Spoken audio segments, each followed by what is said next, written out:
As of recording time, the United States Coast Guard had just suspended the search and rescue for 3 mariners from the motor vessel R.C. Crepel, an inland tug that was pushing a couple of barges southbound in the New Orleans area of the Mississippi River. The vessel sank this past weekend when they collided with a northbound line tow. The tragic loss of the R.C. Crepel serves as a cold reminder of the risks that we as mariners take every time we pack our bags, leave our families, and board the vessel. My heart goes out to the crews and families of both vessels involved.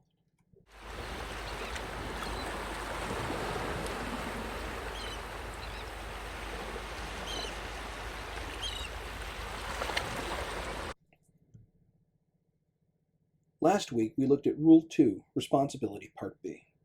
Today, we're going to take a look at Rule number 3, which provides us with definitions that we will see throughout the rest of the series. Between the international and inland rules, many of the definitions are exactly the same. There are, however, some key differences as we go down the list. Both international and inland.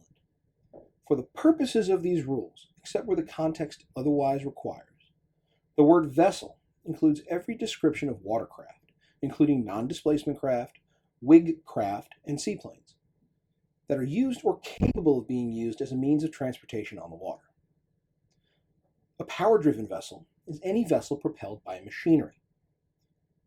The term sailing vessel is any vessel that's under sail, provided that propelling machinery, if outfitted, is not being used.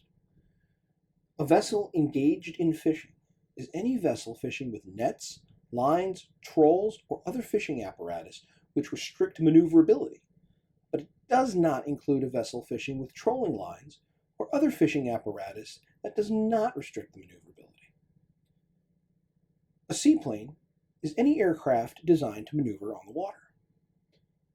A vessel not under command is a vessel which, through some exceptional circumstance, is unable to maneuver as required by the rules, and therefore unable to keep out of the way of another vessel.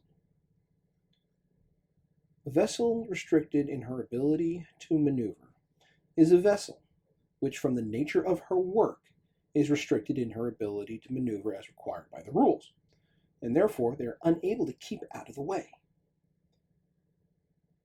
Vessels restricted in their ability to maneuver include, but are not limited to, vessels engaged in laying, servicing or picking up a navigation mark, submarine cable, or pipeline, vessel engaged in dredging, surveying, or underwater operations, a vessel engaged in replenishment or transferring of persons, provisions, or cargo while underway, a vessel engaged in the launching or recovery of aircraft, vessels engaged in mine clearance operations, and vessels engaged in a towing operation such that severely restricts the towing vessel and her tow in their ability to deviate from their course.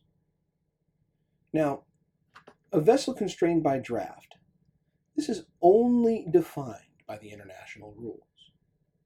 A vessel constrained by her draft is a power-driven vessel which, because of her draft in relation to the available depth and width of the navigable water, is severely restricted in her ability to deviate from the course she is following. Both international and inland. The word underway means that a vessel is not at anchor or made fast to the shore or aground. The words length and breadth of a vessel mean her length overall and her greatest breadth or width. Vessels shall be deemed to be in sight of one another only when one can be observed visually from the other. We had this as a question a couple of weeks ago. The term restricted visibility is any condition in which visibility is restricted by fog, mist, falling snow, heavy rainstorms, sandstorms, or other similar causes. Now, the term wing in ground or WIG craft is a multimodal craft which, in its main operation mode, flies in close proximity to the surface by utilizing surface effect. Now, inland goes on to define the remaining rules, remaining definitions in Rule 3. Western rivers, the Mississippi River, its tributaries, South Pass, Southwest Pass, all the way to the navigational demarcation lines dividing the high seas from the harbors, rivers, and other inland waters. The Port Allen Morgan City alternate route, commonly just referred to as the Port Allen route, and the part of the Atchafalaya River above its junction with the Port Allen route, including the Old River and Red River. Great Lakes means the Great Lakes and their connecting and tributary waters, including the Calumet River as far as the Thomas J. O'Brien Lock, the Chicago River as far as the east side of the Ashland Avenue Bridge, and the St. Lawrence River as far east as the lower exit of the St. Lambert Lock. The Secretary of the department in which the Coast Guard is currently operating, which for us is the Department of Homeland Security, and that is Kirstjen Nielsen.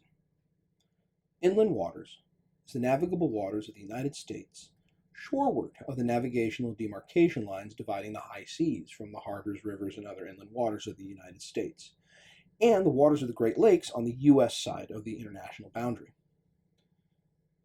Inland rules, or will often be just referred to as the rules, mean the inland Nav Rules and their annexes, which govern the conduct of vessels and specify the lights, shapes, and sound signals that apply on the inland waters. And of course, the international regulations, which means the international regulations for preventing collisions at sea from 1972, including the annexes currently in force for the U.S. These definitions will provide a very important baseline going forward and shows us what we need to look out for, especially when we start to visit Rule 18 here in the next few weeks.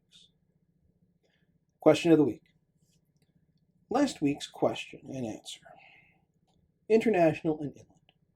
A short blast on the whistle has a duration of, and the answer is 1 second. Unfortunately, no one provided the correct answer for last week's question. For this week, inland only. What lights shall be displayed by a power-driven vessel pushing ahead above the Huey P. Long Bridge? Please include your answers in the comments below.